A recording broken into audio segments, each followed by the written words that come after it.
Episode 112. How could Feng Yue, who was used to being arrogant, not fly into a rage when this mere 11th layer rookie Han Li dared to speak of killing him?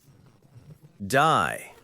Driven to a fury, Feng Yue refused to let Han Li live another second. With a tap of his finger on the small knife before him, it transformed into a streak of yellow light shooting straight for Han Li's head, aiming to sever it in a single stroke. He was confident that, despite the opponent's shimmering blue water attribute barrier, a single strike from his talisman treasure would shatter the shield and kill the man. Han Li wasn't about to let him have his way. Without a flicker of expression, he raised his left hand. A small black shield flew out from behind it, expanding as it went. It stopped precisely 2 zhang away, firmly blocking the yellow radiance outside. The yellow glow of the small knife met the black light on the shield's surface, and a sharp, grating screech rang out. Although the yellow light immediately gained the upper hand, forcing the black radiance to retreat step by step, the small shield refused to yield, continuously emitting its own dark glow in a tenacious resistance. It looked like the yellow light wouldn't be able to shatter the shield and get through anytime soon. Seeing this, Feng Yue was visibly taken aback, while Han Li's soft tone let out a quiet sigh of relief. Feng Yue hadn't expected Han Li to possess such a rare, top-tier defensive magic tool. Han Li, for his part, was relieved that his gamble had paid off. Using the sky-soaring shield to directly block his talisman treasure was a considerable risk. If its power had been far beyond what I anticipated, my head would have rolled long ago. Back when I was fighting senior brother Liu, he held off my flying sword talisman treasure for half a day with just a top-tier magic tool, the Azure Dragon Banner. Even if Feng Yue's little knife is a bit more powerful, my flying sky shield should be able to hold it off for a little while. It was precisely for these reasons that Han Li dared to take the risk. Seeing he was safe for the moment, Han Li immediately grabbed the golden light brick talisman treasure, ready to unleash it and finish off his opponent in one decisive strike. But before Han Li could even begin to channel his spiritual power and cast the spell, Feng Yue from across the way suddenly roared, Where do you think you're running, you bitch? Then, with a flash, Feng Yue appeared at the edge of another patch of dense forest, blocking someone's path. The person trying to sneak into the woods was none other than the woman from Huangshan. Seeing her side had no chance of victory, and terrified by Feng Yue's fearsome reputation, she had seized the opportunity during Han Li and Feng Yue's fight to slip away and make her escape. Han Li had seen the woman's actions all along. He was a little annoyed, but couldn't be bothered to intervene. Since she's no help here at all, whether she stays or goes is her own business. She was the one who betrayed our alliance first, so I won't stop her from running away, but I won't lift a finger to help her either. Let her fend for herself. Han Li wanted to coldly ignore the woman, but Feng Yue, already burning with rage, was not so easily fooled. He had already, because of Han Li's earlier words, lumped the woman from Huangshan in with his resentment. Seeing her trying to slip away, he naturally wouldn't let her succeed, so he flew forward to block her path. The woman from Huangshan saw this and, in a panic, turned and ran like any ordinary person, forgetting to use any of her spells. Seeing this, Feng Yue's face twitched a few times. Then, with a swift, fluid spin, he deliberately placed himself in front of the woman once more. Without a moment's hesitation, he raised his hand and drove a ghostly, shimmering palm straight through her chest, emerging from her back as a hand dripping with gore. Huangshan Nu's corpse toppled to the ground, her eyes wide open, all light gone from them. In her final moments, she may have regretted her rash decision to flee, but in this world, there are no second chances. After pulling her hand back from the close-quarters kill of Huangshan woman, Feng Yue deliberately licked the blood still dripping from her fingers, then turned toward Han Li. Inside the protective barrier, Han Li's face was ashen, his lips pressed tightly together. He wasn't shouting, but he must have been scared out of his wits. Feng Yue's past victories came easily, largely thanks to his fearsome reputation. Anyone who fought him would think of the living hell that awaited them if they lost. That fear alone would sap their strength before the battle even began, making their defeat a foregone conclusion.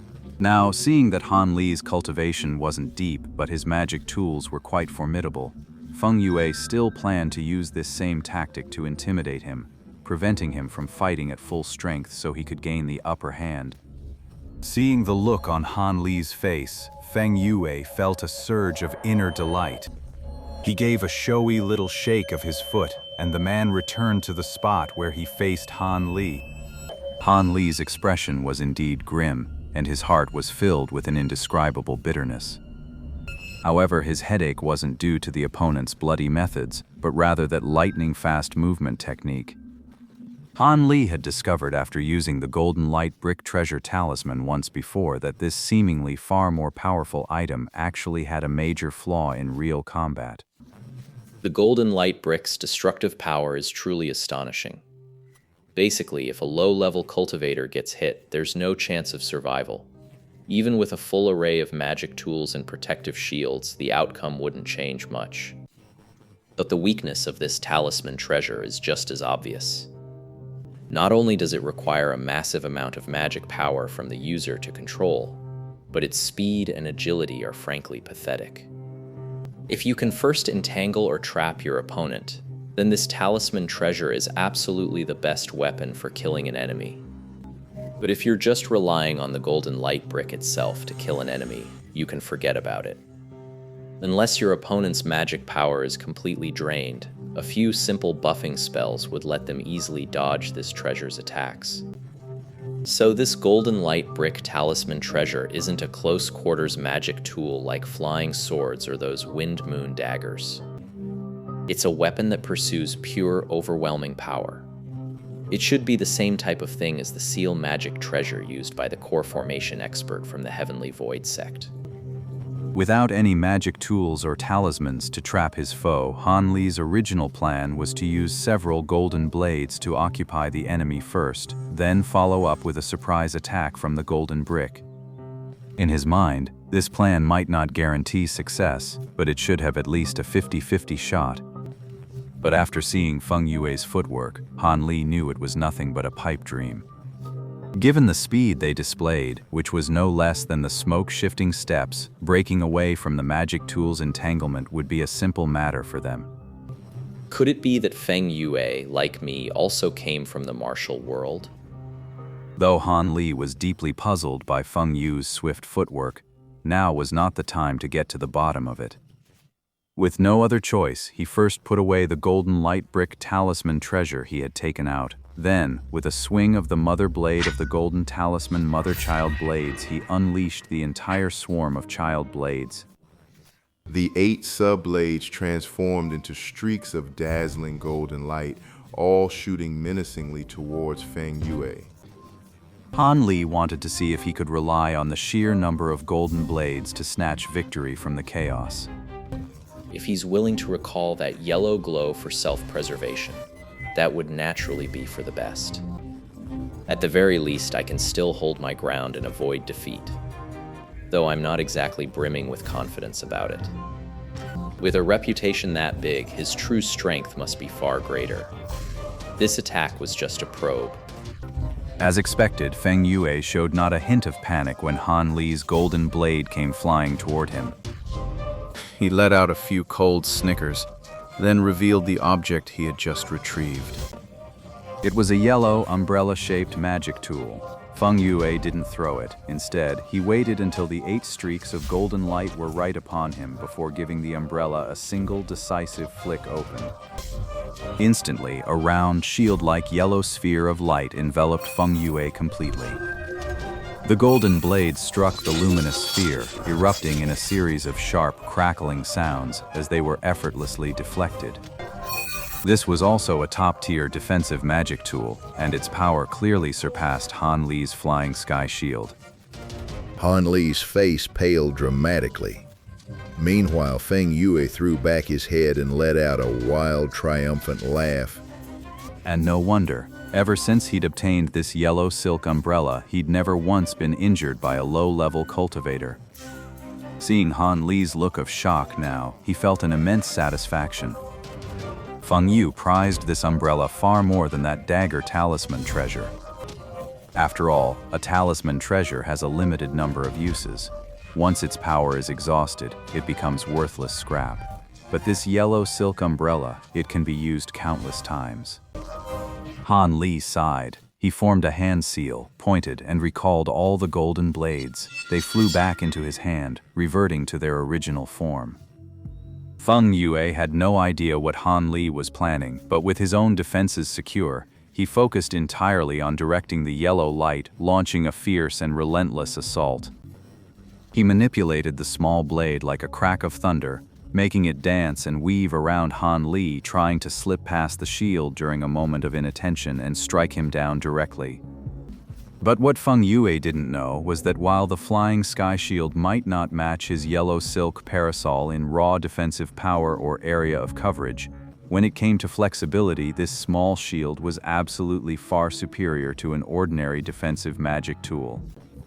Yet, no matter how swift and ingenious Feng Yue's yellow radiance whirled, the small shield stubbornly blocked it all. If I don't completely destroy this shield, I'll never get close to him. So Feng Yue had no choice but to fall back on the old method, using the yellow glow of his small knife to slowly wear down the iron shield's defenses. However, even with most of the black light on the shield's surface already dissipated, what remained was still enough to hold him off for a moment. Seeing that victory was truly out of reach, Han Li gritted his teeth and made a decision that pained him greatly. He stowed the golden blade into his storage pouch and drew out a small, dark green gourd instead. Raising it high, he sent 7 or 8 black spheres drifting lightly toward Feng Yue. Feng Yue naturally saw Han Li's actions, and then he froze for a moment. It's a cheap and effective magic tool that just about any low-level cultivator knows and has used. Whether the container for these orbs is a gourd, a bottle, or a flask, the spheres it shoots out share a rather impressive name, the Primordial Chaos Pearl. But its power is far too weak compared to a top-tier magic tool, barely ranking it as a mid-grade artifact. For him to deploy a magic tool of this caliber now is highly suspect. Without waiting for the orbs to get close, Feng Yue reached out and snatched an ice spear talisman into her hand. With a flick of her wrist, the talisman instantly transformed into a crystalline, pure white ice spear, which she sent hurtling forward to meet the attack. With a sharp crack, the ice spear shattered after smashing through 3 or 4 of the orbs. A shower of white, glittering ice shards scattered through the air like heavenly blossoms, creating a brief, exceptionally beautiful rain of ice. Seeing this, Feng Yu finally relaxed and turned his attention back to Han Li, who now held a large, dark cyan banner in his hands. On its surface, a green serpent coiled and writhed so lifelike it seemed ready to leap from the cloth. With his vast experience, Feng Yue recognized it at a glance. This was undoubtedly a top-tier magic tool, and its power was absolutely not to be underestimated. Han Li waved the banner, causing its surface to slowly gather a brilliant, eye-searing azure light. The display was truly impressive. Although Feng Yue had full confidence in his yellow silk umbrella, his inherently cunning and cautious nature kept his eyes glued to the green banner, unblinking. He was on high alert, fearing this magic tool might possess some unexpected and bizarre ability capable of breaching his defense. As for those few mixed origin pearls, he had long since dismissed them as mere decoys meant to distract him, and so he naturally ignored them. And with the paltry power of the Hunyuan pearls, even if they circled the yellow Luo umbrella for an entire day, they wouldn't be able to budge its defenses in the slightest.